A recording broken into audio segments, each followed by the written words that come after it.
मी दर्शक तर स्वागत आहे आपल्या मिनी ब्लॉग मध्ये. तर आज आपण जाणार आहोत विरारला. आज आपले क्रिकेटच्या मॅच आहेत. कुणबी चषक, रोहा तालुका. आई माऊलीचा आशीर्वाद घेऊन मी निघालो. पोचलो विरारला. आला डायरेक्ट माझ्या घ्यायला. इथं मी गाडीवर बसलाय, इथं कुत्रा रस्त्यावर झोपलाय. मैदानात पोचल्या पनुने आणली ब्रिजर. पोरा जाम सोय करतात हो आपली. पहिलीच मॅच आपल्या गावातल्या मोठ्या पोरांची लागली. इकडे लगेच लागली आपल्या बारीक टीमची मॅच. देवाचं नाव घेऊन आपली पोरा शिस्त दाखवून मैदानात उतरली. पहिलीच मॅच आपल्या पप्प्या भाईने जिंकवली. ठरतो या मॅचचा मॅन ऑफ द मॅचचा मानकरी. इकडे ही लोक बिर्याणी खातायत, इकडे मी पंख्याची हवा खाताय आणि यो आंब्याच्या साल्ट्या चुपतय. यो एकटाच नाचतोय. इकडे मीटिंग चाललेली आणि यो इथं डिगावा बसून बोलतोय. मेरे बाबू ने खाना खाया नहीं खाया, अगर तुम नहीं खाओगे तो मैं भी नहीं खाऊंगी. इकडे शाळेतली पिकनिक चाललेली.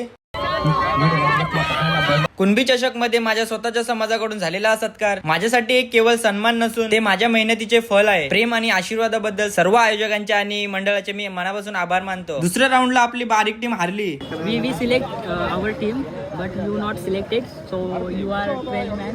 मी चाललो गाडी घेऊन. जाम कालोख झाला आणि आपली मोठी पोरं सेमी फायनलला पोहोचली. जल्लोष बघा आपल्या पोरांचा. कालोख झाल्यामुळे कमिटीने निर्णय घेतला की जो टॉस जिंकेल तोच ठरेल या कुणबी चषक 2026 या स्पर्धेचा मानकरी. जसा टॉस उडवला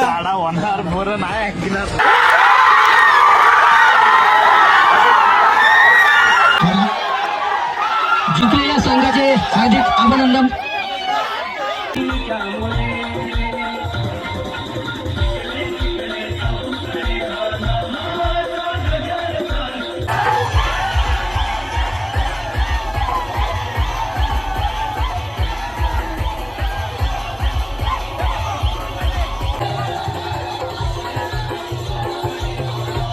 जिंकून जिंकणार कोण?